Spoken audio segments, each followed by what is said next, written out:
Thank you for joining. It's a real pleasure to be able to talk about this topic, which is a really fun topic in my opinion, and it's something that I've been working on quite intensively for the past 5 or 6 months, I would say.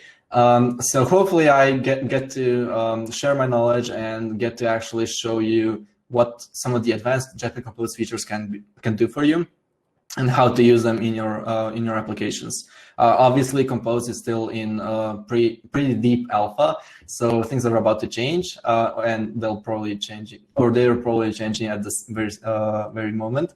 So some things might not be up to date in, like, let's say a couple of weeks, but I'll try to do my best and just talk in general about the topic. So a little bit about me. I'm currently a video instructor at Razor, which is not entirely correct. I do a bunch of things, but that's one of my primary roles. You can probably see the green screen behind, and I have a really cool light that's lighting me up now. So that's something that I do. I teach, or try to record Android, Flutter, and Kotlin videos to teach people about programming. So you might have seen something that I did in the past.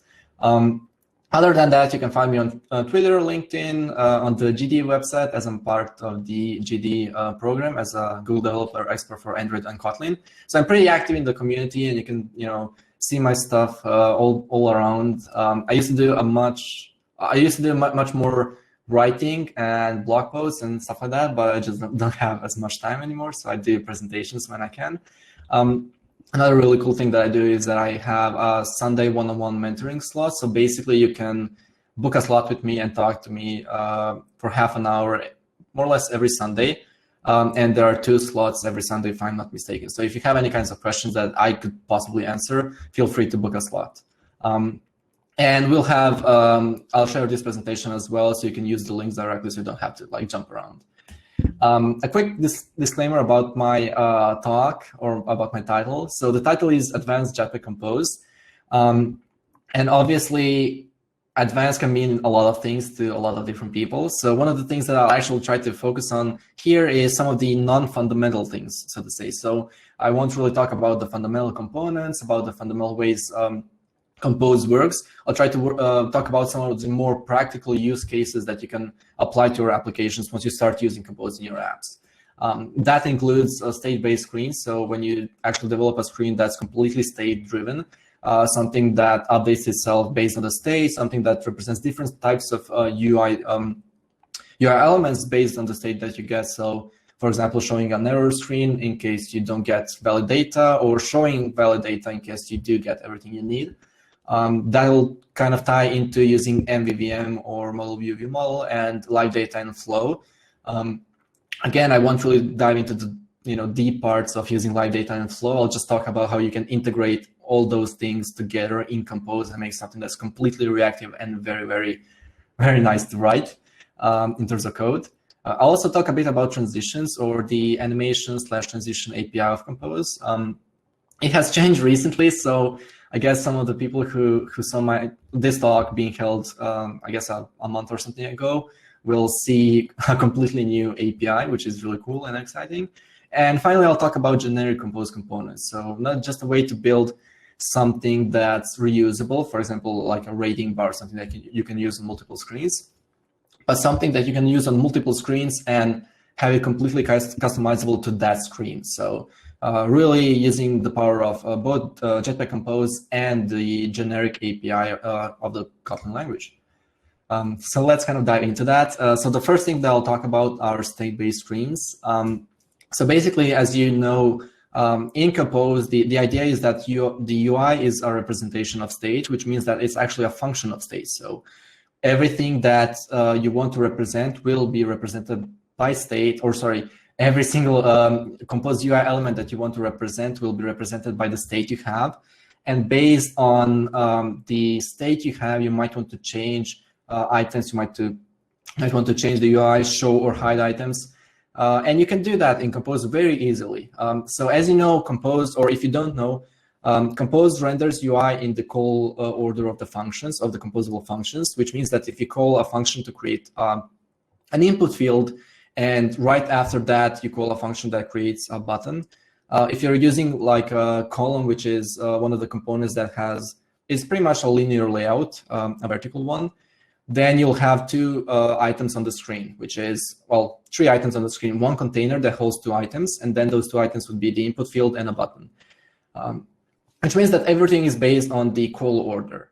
So obviously, if you want to change the UI, or depending on some condition or some state, some different state, or if you want to show or hide UI elements, all you have to do is condition your UI with if and else statements or when statement if it's a more complex thing. And it looks sort of like this. So yeah, you can see my cursor as well, I guess. So let's say you have a very simple my-composable function that receives some state, and based on an if check, if the state is, let's say, positive, obviously the naming would be a bit better if you were using a real-world example. But if the state is a positive state, if it's like a state that represents some data, a good UI state, let's say it's a list of items that you want to show, what you would do is you would just call an if check and say if the state is positive, then show me, or call this function called the positive state composable function with the state and data. So it kind of looks like this. So basically, this is the one of the cases that you can cover in your if and else blocks, or if and else if blocks. And basically, if the state is positive, if it's something that you can show to the user, you can pass on the data to a different composable. Similarly, if it's something that you just don't find a positive state, so if you receive, sorry, if you receive a null value, if you receive an error value or something else that represents your UI state for an error screen, then you can just use an else block and say, okay, in this case, I want to show a negative state composable. I want to show that with the error I have, and that what's going to happen here is that based on the function that you're calling, based on the either positive state composable or the negative state composable, decompose the whole framework will, or the engine behind it will render only the function that is being called.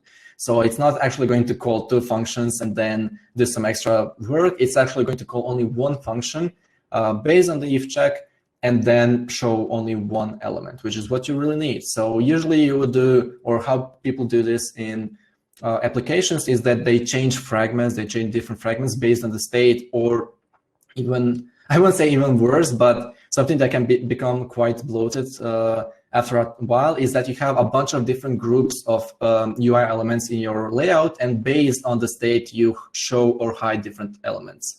With Compose, it's completely straightforward, where you just say, okay, if I have positive state, I'm going to call this function, for example, the positive one.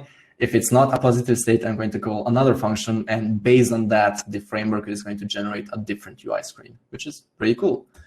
Another thing that you can do is you can have base content, and then only show some content if a condition is met. So one of really good examples is having a list state, a form state, something that shows some data to the user or requires some input from the user, and then you need to show a dialog. It can be a dialog to delete a list item. It can be a dialog to maybe finish a task if it's like a to-do app or something else, or it can be a dialog to add a completely new item. To do that, all you have to do is say, if I meet a certain condition, let's say if it's a Boolean condition and it's called should show, add something dialog, you can just say, okay, if the entire function should show the dialog, then call the dialog function. Otherwise, you don't have to call anything, because you're just going to show the basic content in that case. If you do need to show a dialog, you're just going to call one extra function, and that's it, which is pretty cool. A good example of how you can use this in your apps is that you can have a current screen state function, not just a function, but also a seal class, which will represent different screen states and different screens. So you can have a single function, which is called the main screen in this case, and based on the current screen that you're supposed to show, you can just show or call completely different functions. You can call the home screen, the profile screen, or the settings screen.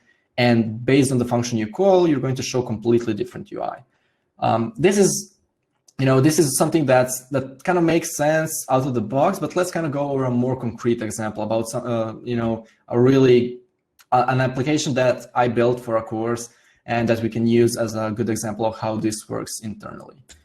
So here I have my librarian app, which I worked on for my Jetpack Compose course, which shows a bunch of different things. Right now, we're on the reading list screen, and we can see that there are 3 reading lists here in the list. So this is like the main content of the screen. We also have a floating action button that does something when we tap it. So to apply this to a real-world example, we would have a composable function which is called the reading list content wrapper, or just reading list content if it's more, if the naming is something that you're good at, unlike me, which has a box, which is one of the components that allows you to stack elements on top of each other. Within the box, you could have some modifiers to just make it full screen size and make everything aligned to the center. But what's important here is that within the box, you'll have your basic function code, which shows the reading lists.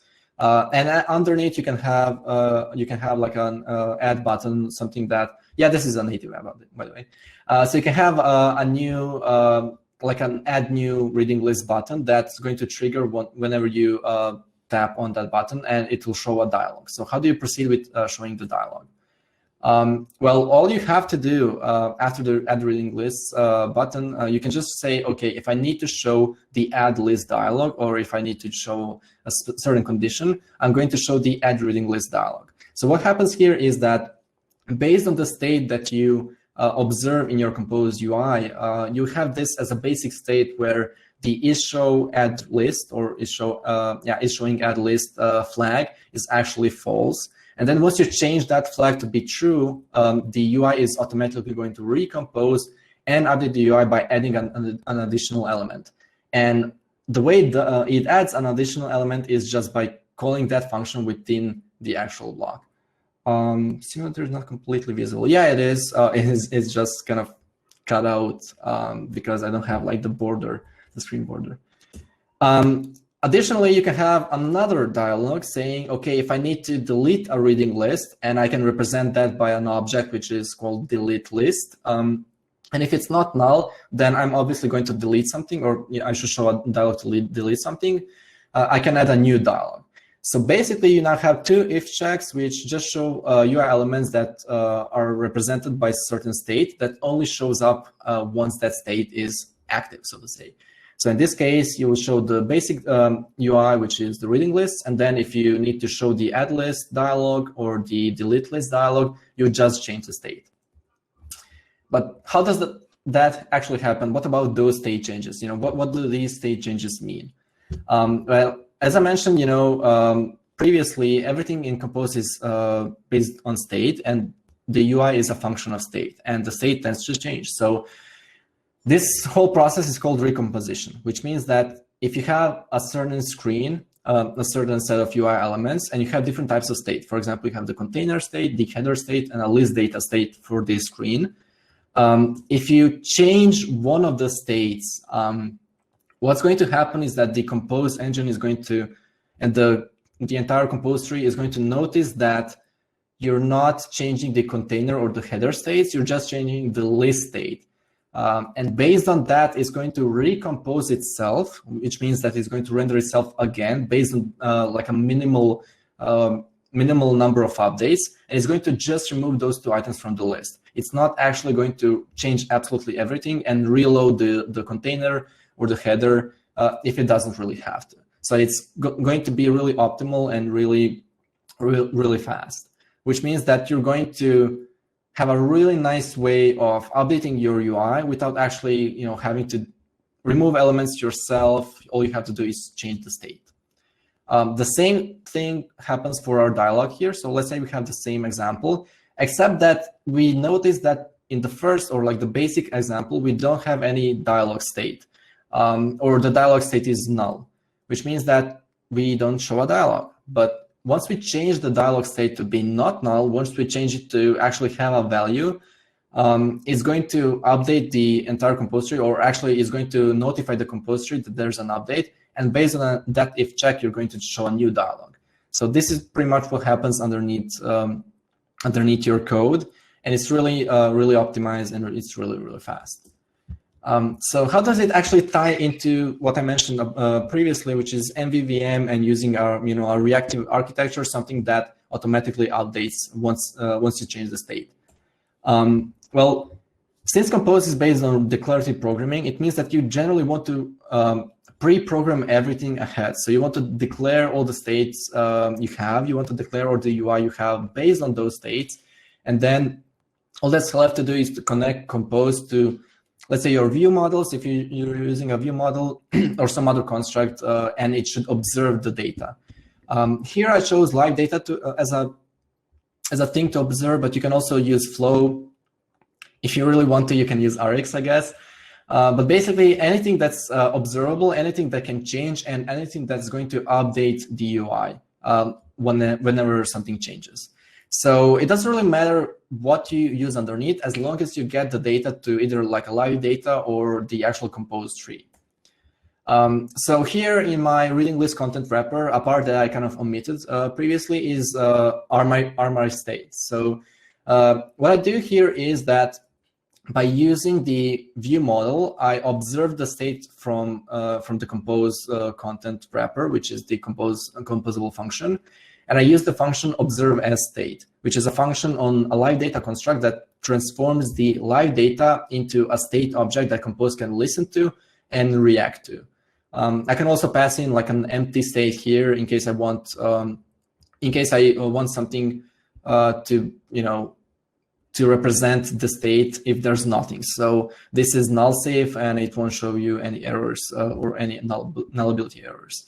The same thing, I can do the same thing for the list state and is showing add list state. Basically, this is a live data for a Boolean value. This is a live data for a nullable value of the reading list. And this is a live data value that holds a list of reading lists. So basically, this is all I need to do to actually observe the state once I set it up. And what happens underneath is that I now have a view layer or a UI Compose tree, whatever you want to call it, that observes the state from the live data or uses it as a state. Whenever the live data receives any kinds of updates, it can be from a repository, it can be from directly from a database if you don't have a repository, or directly from an API and you have to manually update the live data if you don't have any observable structure.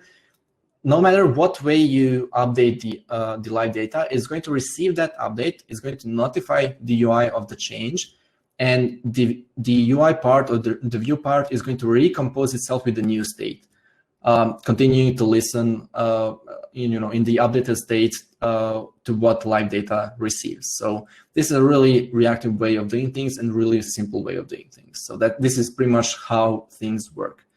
If you're interested in how it actually works within the view model, here I have an example of two manually created variables or two manually created live data structures, and one that's directly observing the database.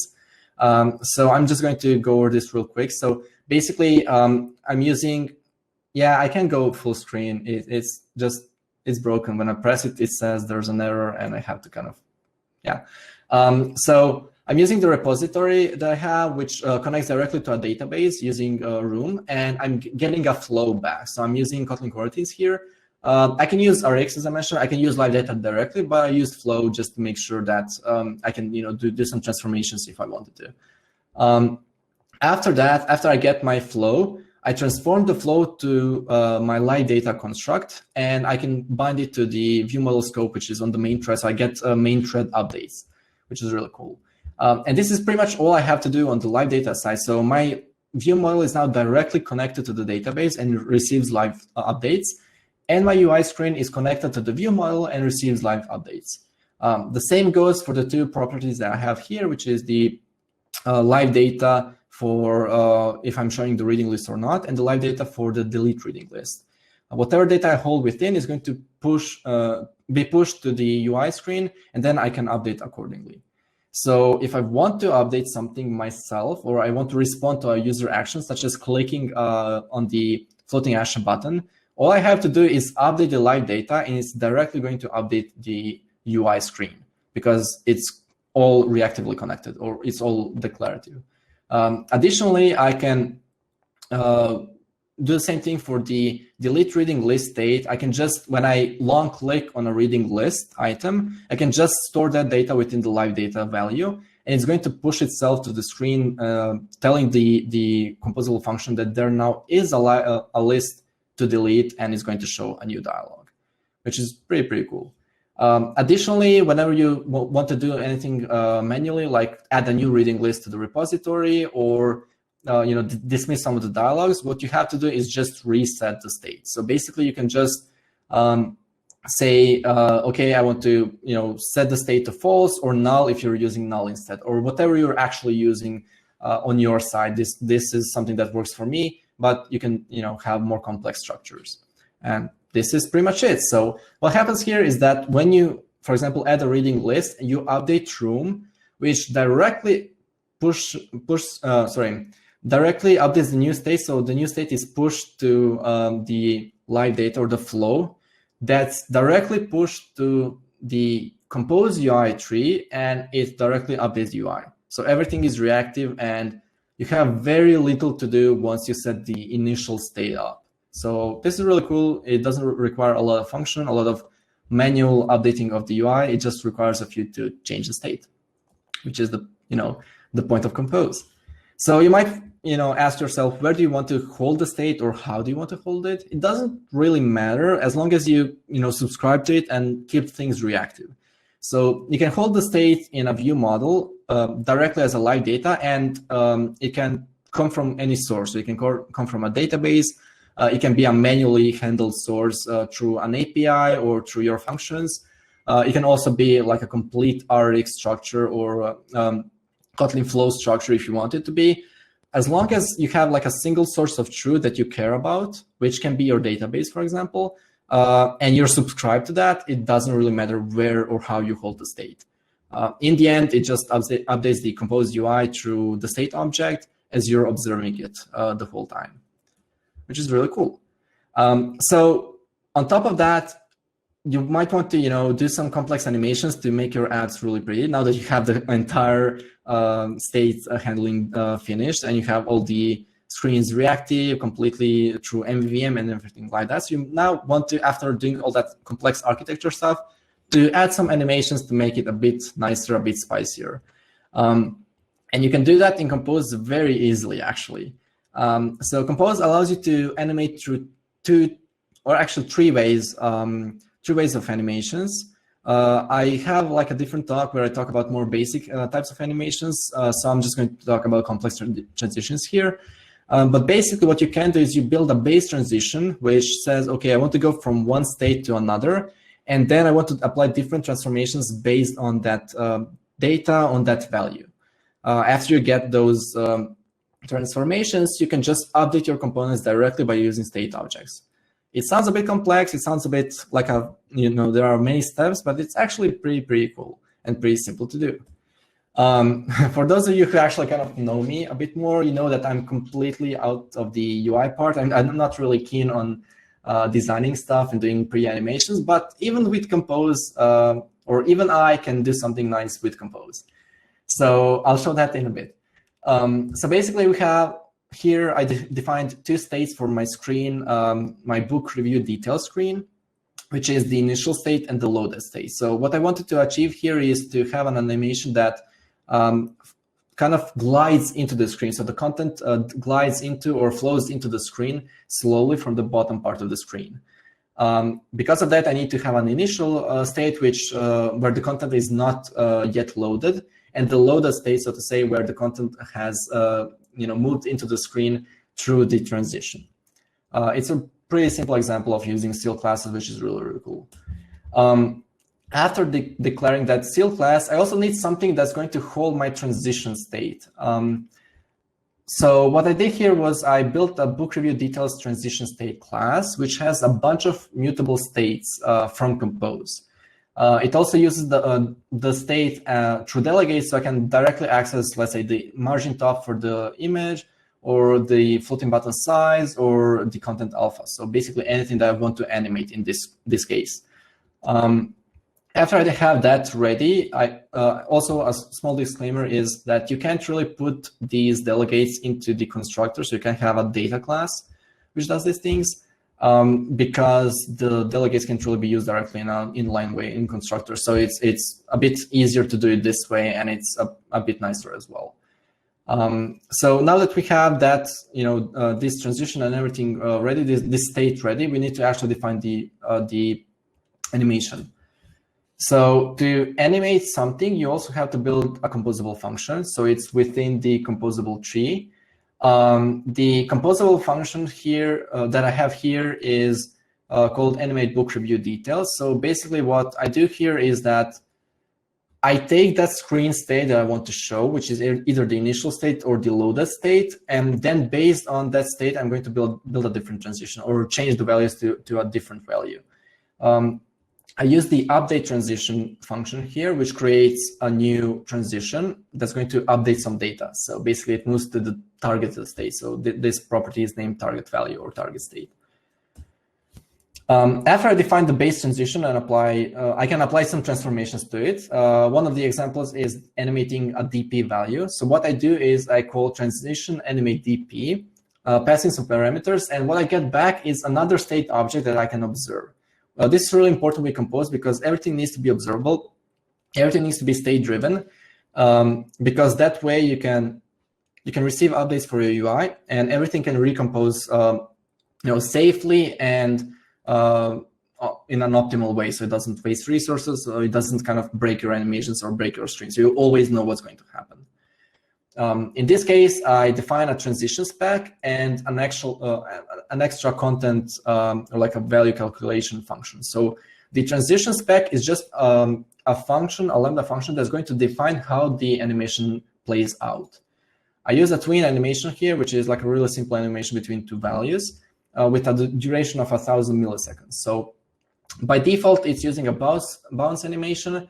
You can, experiment with this in multiple different ways to your extent, how you want to animate your screen. But this is like the very basic thing that I needed to do.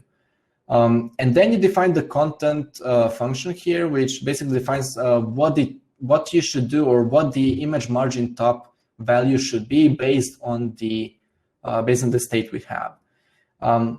So in this case, I put in that if the target state is the loaded state, it's supposed to be 16 dp for the image margin top value. Otherwise, it should be 125 dp. So what I'm going to do is I'm just going to reduce the margin of the image so it kind of looks like it's floating into the screen. I'm going to do the same for 4 different properties. So I'm going to change the floating button size based on the target state. I'm going to change the title margin top, content margin top, and content alpha values as well. So for example, the floating action button will be full size once it's fully loaded, and it's going to be 0 dp or it's not going to be there in the initial state. The title margins and the content margins are also going to be quite big, so it kind of flows into the screen. And the content alpha is going to be so 30% to 100% based on the loaded state. So it feels like you also crossfade the content into the screen. And this is how you define your transition. It's all within one function, one simple composable function, which is called animate book review details. So how do you apply this to your UI elements, actually?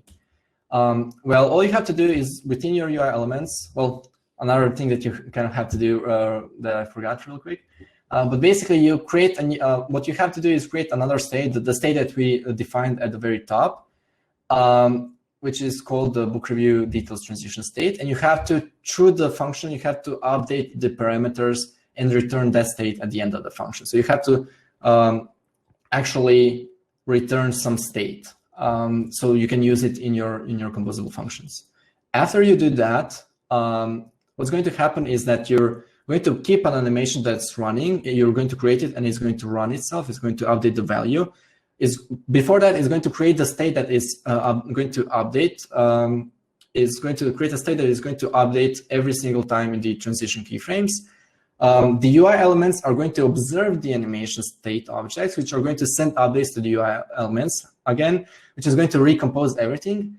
And you can, through your UI elements, send updates to the view model, to the UI state that you're observing. So you can change the animation, you can change the way that your UI shows up, or you can actually change the way you're animating to a different state. So basically, it's like a whole complex structure, but it's actually pretty simple when you think about it. You have an animation that updates some values that you observe, and you can change the target value for the animation so it updates to a different set of values instead.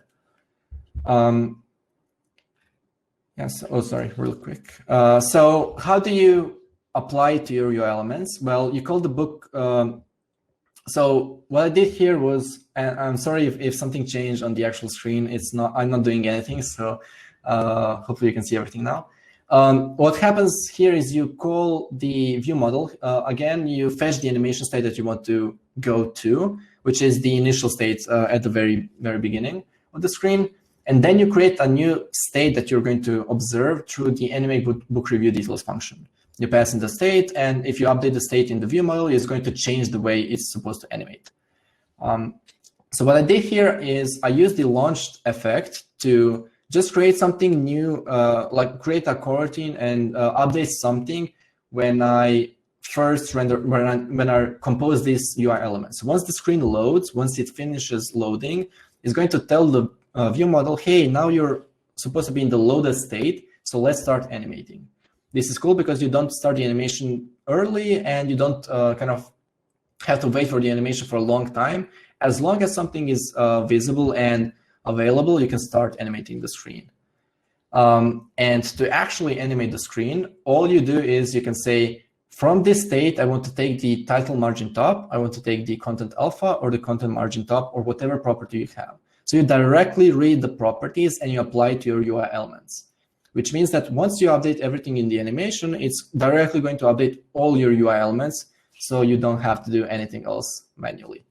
And before we switch to like the final part, let me show you how it looks real quick. Hopefully you can see my screen. So this is the detailed screen for one of the books I have, which is At the Mountain of Madness.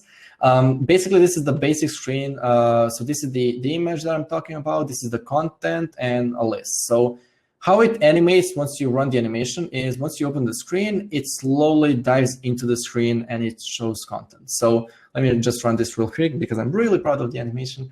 But basically, you can see a couple of things going on here. The content slides in as well as the image. It fades in as well, and the floating action button slowly comes into the screen because it's 0 dp at the start, and then it comes to the full size.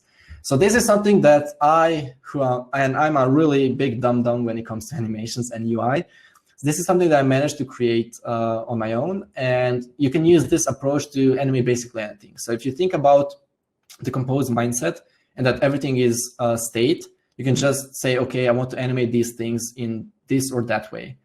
I don't think you saw the animation.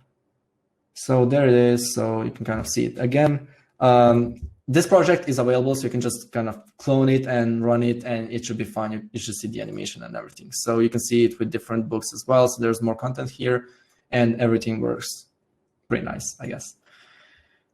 So now we're at the final thing that I want to kind of talk about, and I've been talking for quite a while, so hopefully I'm not taking too much of your time.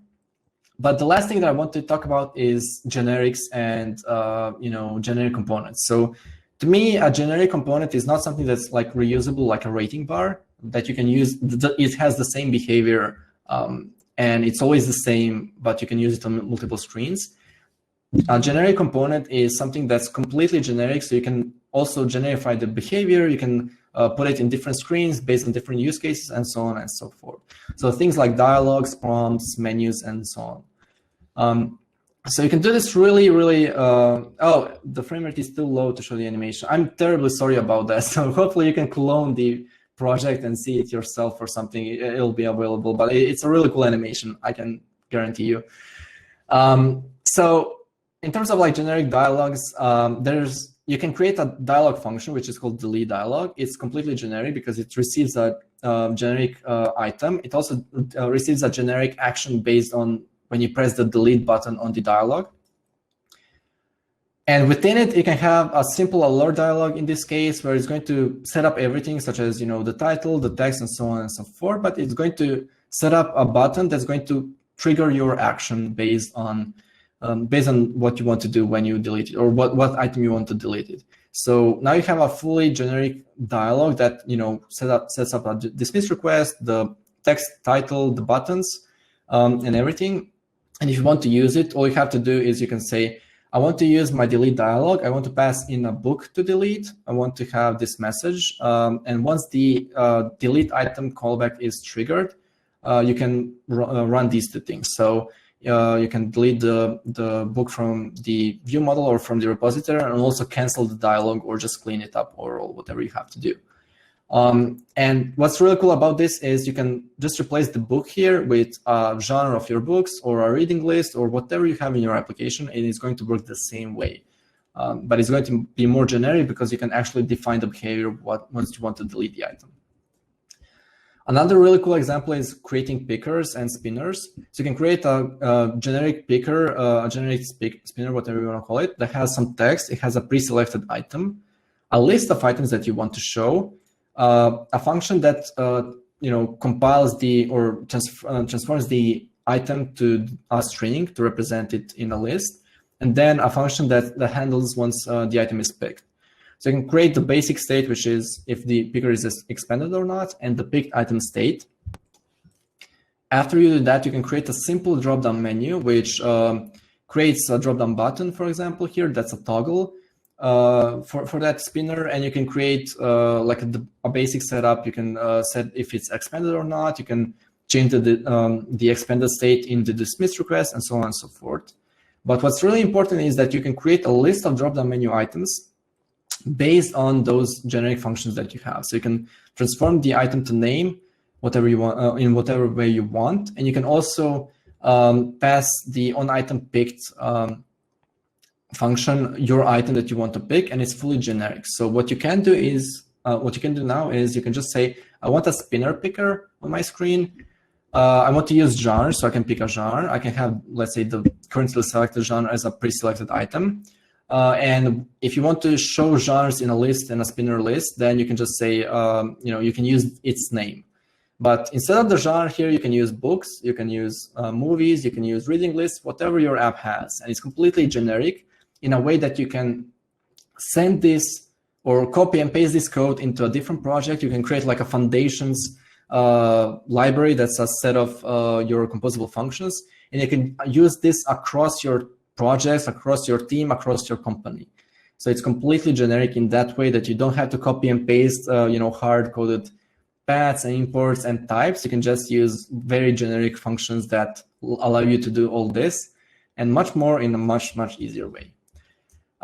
So that's it from all the things that I wanted to show. I have a really, really exciting thing to talk about for a minute or two, which is that within the Rebel.com team, a really awesome group of authors, tech editors, and people in general, and I have worked on a cool book, which is called Jetpack Compose by Tutorials, which is one of the first books out there about Jetpack Compose. And you can you can get it and you can read it through it and just learn all about Compose. And this presentation is obviously only 45 minutes, 40 minutes, whatever it is. But this book has a ton of examples from the very fundamental stuff, such as using the basic components, how they work, how recomposition works, how state works, to more complex things such as animating stuff, such as using state management, using side effects, and more. So there's a lot of examples and a lot of sample projects to work on and learn from. So I'll be really happy if you go and check out the book and learn something from it.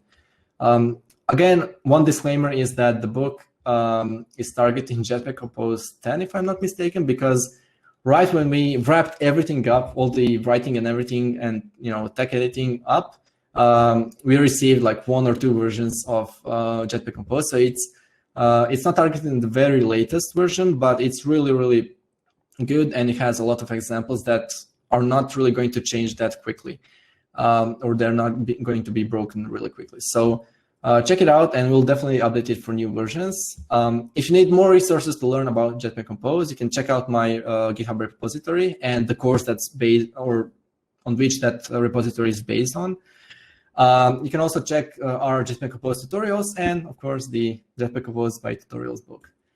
So thank you for listening and bearing with me and being here for quite a long while, and go our issues that we have. And I guess I would ask, are there any questions? But there are quite a few. There are. We've got time for questions, Filip. Happy to have you answer all those. And then as soon as we're done with the questions, I'm going to take us all out of presentation mode. And people, assuming you'll be around for a while, they can find you at some of the tables. Have questions. So thanks, everyone, for being with us. Thanks, Filip. A fantastic presentation. Really appreciate you being here and sticking with us despite the early on. And so I'll just let you take us out as soon as you're done with the Q&A. I'll end the presentation mode and we'll go from there. Okay? Okay, yeah. So one of the first questions is, what's the idiomatic way to persist state? So let's say I scroll a list of items, tap on that item, and go back. How do I ensure the scroll state is where I left off? So it depends on how you build your application. As I mentioned, if you build your application based on the database being the single source of truth, you would basically observe the database, right? Which means that if you go back and there's no updates to the list of items you're showing, you won't even have to update anything in the UI, and you'll be left off where you were the last time. So the scroll state won't really change. Also, Compose does have some internal ways of persisting the scroll state, for example, so you don't really have to handle it yourself. But if you do, there are options where you can read the scroll state, you can react on the scrolling behavior, and you can actually store the scroll state for yourself. And then what you can do is, within your view model, within your saved instance, based on how you store or persist your data through configuration changes, for example, you can observe that state and change the actual state of your list. So I hope that kind of answers your question, but basically, if you're observing a single source of truth that doesn't really change when you go back to the screen, you're not requesting new data from the API, updating your database, anything like that, or completely changing your database, what's going to happen is that you will be in the same state. You won't have to change anything. If you use the basic components and everything, you'll still be in your previous state, so it won't update everything and kill the entire screen and recreate it again. It won't. It's going to remember the state it was in. And if you do change some stuff, if you do change the state, you can persist the scroll position, you can put like the scroll offset, whatever, and then you can use that to update the offset of your components, so you're automatically back where you were. So it's very similar to how you would do it nowadays, I guess, in like general Android. But it also has some internal things, so it kind of guarantees you that you don't have to do as much work yourself. So hopefully that answers your questions. How can we test UI build with Compose? Is it still instrumentation-based tests that require emulator device? So I'm guessing that you're. Again, I'm guessing that you're talking about testing complete components. So testing how your UI works, if it shows up and everything, and if your clicks work. Honestly, I haven't tried testing Compose yet, so I'm not really sure. I think that because it's not using the UI, the UI toolkit, you can't really use FineView by this. I'm not really sure how you can test it. So I can't really answer that as in depth. Sorry, I'm not aware of any testing frameworks for Jetpack Compose at the very moment. Something like Espresso or or what is it? Robo Electric that lets you connect to directly to your app and then see what happens.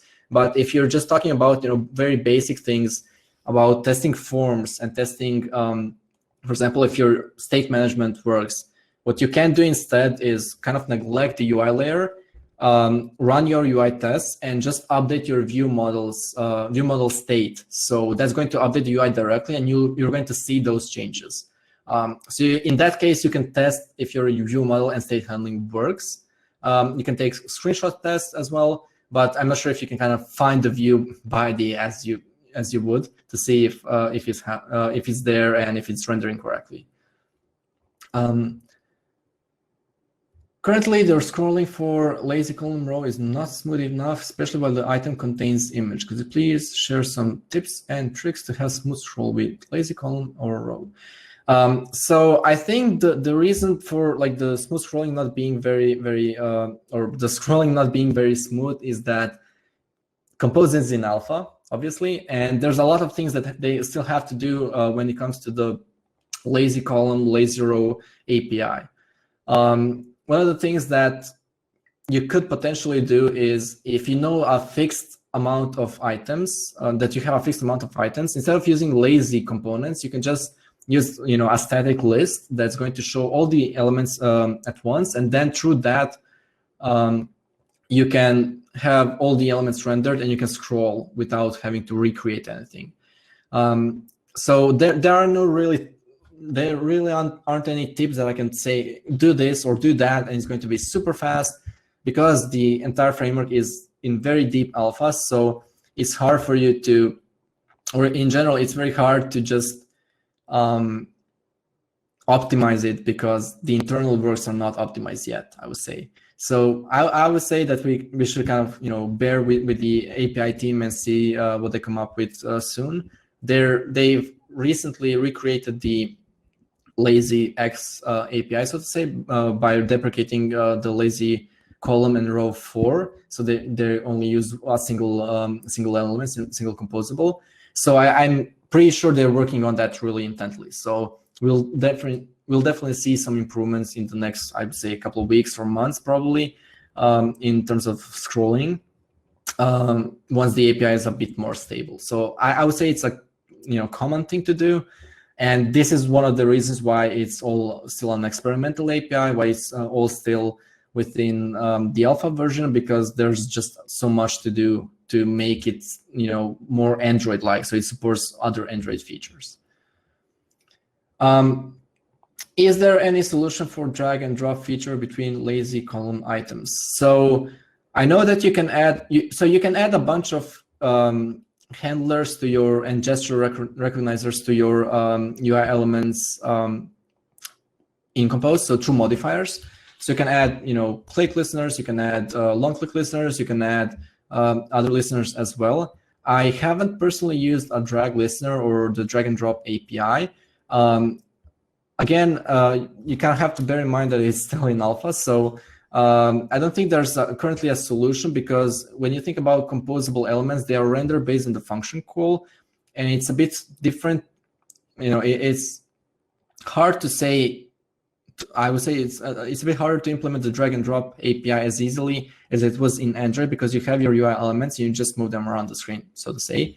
Where here you have your UI elements that are actually functions or function calls, and then you have to figure out how do you replace the item or enable dragging and dropping. So I personally don't know of any drag and drop support at this moment. I do know that there are some like gesture listeners and things like that that you can add. So you can probably work your way through that and try to build something yourself.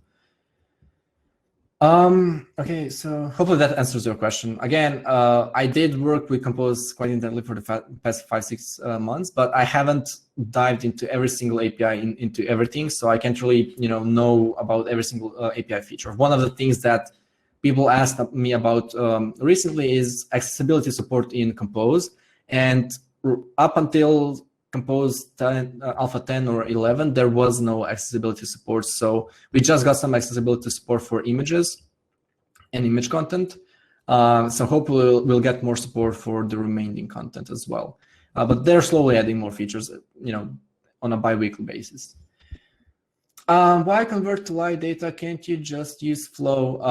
Yeah, I would say yes and no. One of the things with Flow is that if you want to observe it, then you kind of have to, you need a scope and you need a context and everything. So what I prefer doing is, what I prefer having is live data, because live data is also lifecycle aware. So I don't really have to worry about that. It's easier for me to just have a flow from the repository layer and onwards, so to say, and have any transformations there, and then say, okay, now I have my live data, which is supposed to be completely clean, completely prepared and ready to go. And at that point, I don't really want to rely on, or I don't really have to work with coroutines anymore. I should have reasonable data to show on the UI. And then once we observe the live data as state, which is another extension function for compose, then it's just straight out of the box, you observe the state and that's it. So it's kind of a personal preference. I guess you could use whatever you want. As I mentioned, you can use RX as well if you are really into RX. You can use flow completely. You can use just live data, whatever floats your boat, I would say.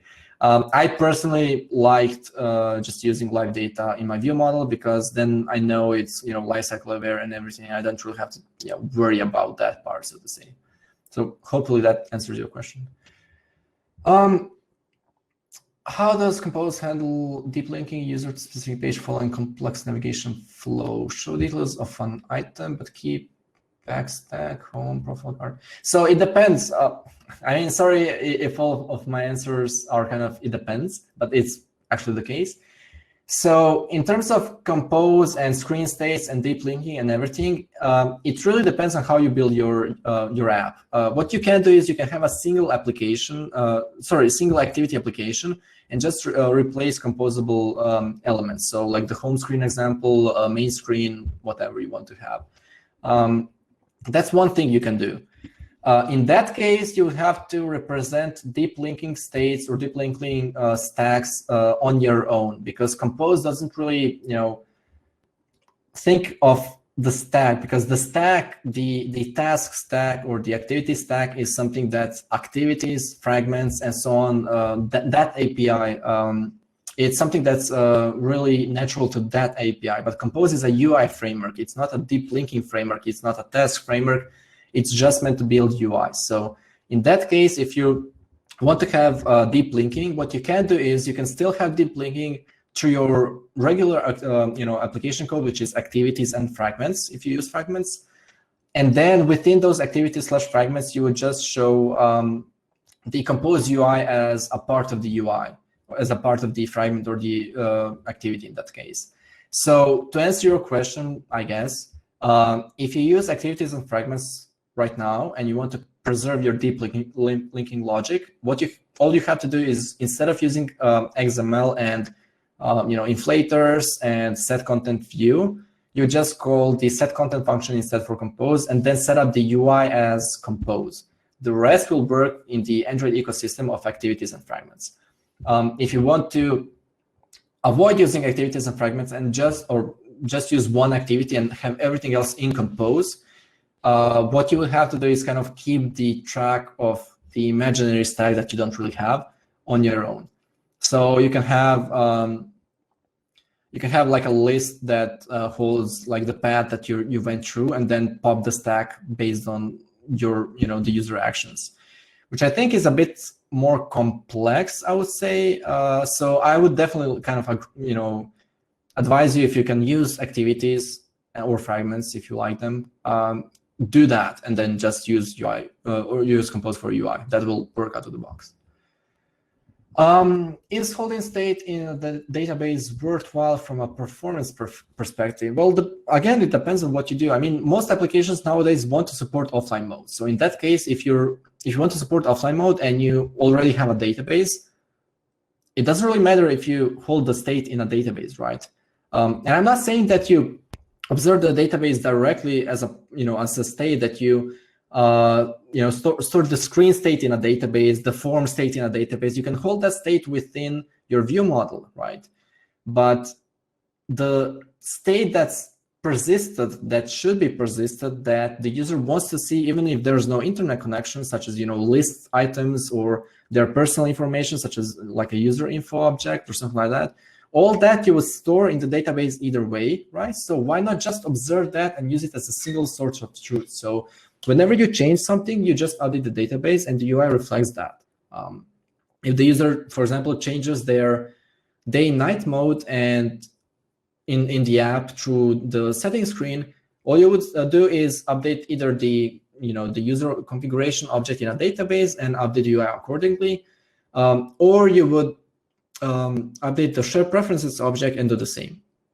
So that's pretty much it. On the other hand, if you have a list of to-dos or a list of users, list of movies, books, whatever, and you show that on the UI anyway, why not just update the database and reflect those changes on the UI? So from a performance perspective, I would say that you're not really doing something that you weren't doing before. You're actually doing the same thing. And in that case, it's as performant as it would usually be. I hope that kind of answers your question. What's the actual GitHub URL for the sample? Compose something. Let me just check real quick. So on GitHub, I have yeah, here it is. Oh, it's locked. Is it locked? No, this is the wrong one, sorry. So you should be able to go to my profile, see my repositories, and here within the repos, there's this exploring compose. So if you want the actual link, but I'll share the presentation anyway, this is it. So GitHub Filip Babić exploring compose. So hopefully that answers your question. What is the recycler view version in terms of performance in compose? So the recycler view version, if you have either a horizontal layout or a vertical layout, is called lazy column for the vertical list and lazy row for the horizontal list. So it allows you to, it has two functions within its scope, within the scope of that function. One is item and the other is items. So the item is supposed to be like a header, like a custom item that you want to differentiate from the rest of the list. And items is when you want to pass in a list of data and then render, every single item in the same way or based on the state. So to answer your question, lazy column and lazy row for vertical and horizontal orientations respectively. Compose preview renders very slowly when we include it in big project. After every change, rebuild is triggered. XML preview renders much more quickly. What can we do about it? I'm not sure you can do anything about it just yet. Compose is tied to the Canary version of Android Studio, and you're right. It renders really, really slowly sometimes if you're using the in Android Studio render, which is basically doing the updates constantly whenever you change anything in your code, which can be really slow. So what you can do instead, which might speed up your rendering, so to say, and your development time, is you can have separate files in like a module or something that are just preview functions, which you could potentially exclude from. You can exclude from the APK, so it doesn't blow the APK. But what you have is a separate file that renders only one single component. So in that way, if you ever want to change or like preview what your component looks like, you just render one component at a time and not multiple components. So that's something that's much faster. I would say than having like 3, 4, 5 different example components that you render on one screen. That's one thing. Another thing is that it depends on how much you change your code and do your previews and everything. So how big your project is. It might be Compose builds the project, right? And it generates the preview based on whatever you have in your project. So it might be also something that you can improve within the rest of your project. So if you can kind of speed up the general build speed or something, or once the tools are more stable, it's going to be much more optimized. You're going to see better build times.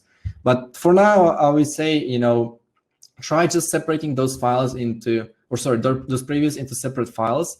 Where you can just preview one component and that's it. So you don't have to, or you can disable the the live builds and then just maybe build one component and update it once you want to see the preview. So not every single second or something like that.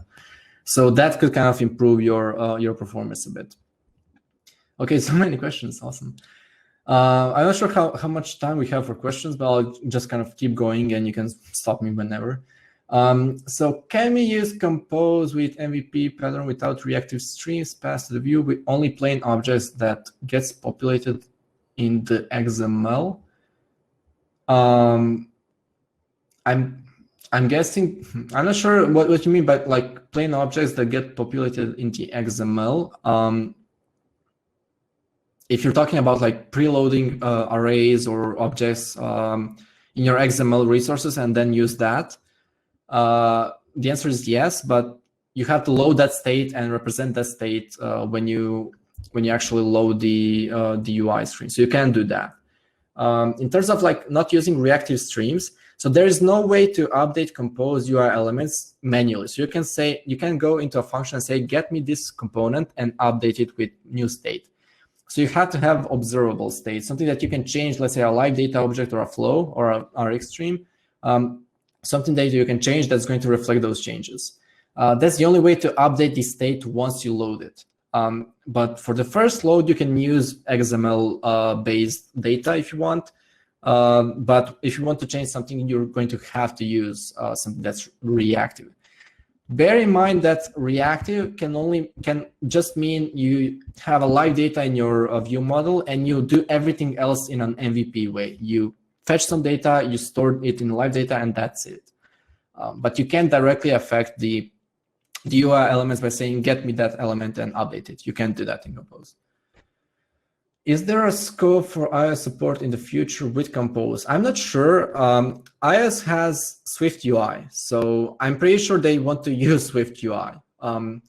What you can do instead, hopefully, is you can use Kotlin multi-platform mobile and develop for multi-platform. And in that way, there's a special artifact for Compose, which is called Desktop Compose or Compose for Desktop, which you can use to write, so to say, native components or Kotlin native components in a multi-platform environment. So in that sense, I would say that you could write a completely Kotlin native app which uses Compose that also renders on iOS. Sorry. I'm not entirely sure what it looks like, if it looks like iOS or not, because I haven't played around with that. So I hope that answers your question. But I'm not sure if there's going there's a couple of issues there which I personally don't know enough about to kind of explain what the issues are, so to say. But let's say it like this: the Compose framework is tied to the compiler, right? The Kotlin compiler and the kind of JVM at the moment. There's a native version as well, but there's a whole mess of what should be like Compose UI, or if it should be called Compose UI or something else, or if it should be like Compose UI as an artifact, or if it should be split up from the Compose compiler. Sorry, Compose compiler and the UI part should be split up, so you can do multiple things with the compiler if you don't require the UI part. I would say that you check out Jake Wharton's tweets, which might be something that starts a riot, but he has really good insight on what some of the issues with Compose are and how he proposes that the split happens. There's a lot of different things that you can do with the Compose compiler on its own, which doesn't require UI, but it's kind of tightly bound, so to say, and the name is the same. So it's really hard to differentiate the two. But if you dive a bit more deeper into the compiler part of it and how it works underneath, then you'll understand that there might be better support for different platforms using Compose and not just Android. If I'm starting a new project in 2021 with Compose, what is the recommended architecture? I would say use whatever you like, as long as I mentioned, you have a reactive structure that you observe for the UI part. It can be, MVP, even with like a single live data that you observe. It can be MVVM, it can be MVI, Viper, whatever you like, as long as you can observe the state and change it to reflect it on the UI. That's the only part that's important for Compose. So Compose doesn't really force you to use any architecture pattern. You just get to choose what you want, but you need to have it a bit reactive to work in the way the Compose wants it to work. So hopefully that kind of answers your question. Compose is still changing a lot. Any news when it will be beta stable? Hopefully, I wish I knew, because that would make our lives easier when we were writing the book. I know that there's some talks on Twitter that there are like beta something versions in the repo for Compose, or like they're preparing the tags or whatever. So I'm honestly not really sure. Currently it's in alpha 12, if I'm not mistaken, maybe even 13 by the time I'm talking. So they have a lot of things to do. Like imagine developing a UI framework for 10 plus years and then saying, okay, we want to scrap this and replace it with something new. There's 10 plus years of features and everything that you need to build in the new UI framework, and it should work flawlessly and it should be very tested. So my fingers are crossed that we get like a beta or a bit more stable version by Google I/O or even on Google I/O itself. So let's say May or June. But I would say that it could be quite likely that we get something a bit more stable than alpha versions by the end of the year, or even Google I/O. I think they're going in a really good direction. A lot of the APIs are being cleaned up, deprecated. Some of the stuff that didn't work, improved constantly. There's a lot of work on Compose. It's like one of the, I don't know specifically, but I would say that it's one of the prime projects that Google works on currently, at least for Android. So in that sense, I would say, maybe by Google I/O, we might get something that's more stable, or that's something that's usable in production level apps even. So hopefully that answers your question. Real quick. When Compose is fully mature, will Compose during navigation be preferred over separate activities fragments, or will Compose plus fragments remain the easy solution? I don't know what they're aiming for with the Compose navigation part. There is a direct integration with Compose and the navigation component from Jetpack, the Android Jetpack framework. So in that case, you can. I think they're kind of. I don't think that they have anything Compose navigation related in mind yet. I think like the navigation component that they have in Jetpack is something that Google refers to right now. So in that case, if it's more mature and if they like develop their own stack of screens and everything, then I would say that we might move on to that. But at this point, I think it's still that you still should use activities and fragments.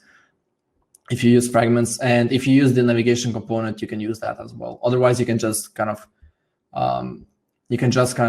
use the basic activity code and start activity and finish activity and stuff like that. Are you aware of any style guides or something to make Compose code more readable? When I see Compose project samples, they seem quite verbose to me. So not at the very moment. How I approach it myself is that if I see that there's like 10 lines of code or a bit more in a component, and there's like a group of components that work together, I try to split it up into something that makes more sense. It's like into like a separate function. Actually, I might be able to show this real. Oh, sorry, I'm not sharing my screen. Sorry. But basically, if you check out my repo that I showed. Oh, sorry, I stopped sharing my screen. So this is the. Where is the chat? This is the actual project if you want to check out. But basically, in that project, you can see how I structure it myself. I try to split it up in as many components as I can that make sense. But it can be really verbose when you have big components with a lot of these small elements, which is understandable. But then again, you can split them up into smaller components if it makes sense for you. So I wouldn't say there are no specific style guides because it's so young of a framework, but there probably will be in like a couple months. Is that delete item a native dialog or is it a composable? It is a composable function that represents the alert dialog from Android. So in a sense, it's native and it's also composed. The add list that I showed was something that I built myself. So you can have completely custom composable elements, but you can also use some of the native components such as alert dialogues, rating bars. Well, there isn't a rating bar yet, but buttons, stuff like that.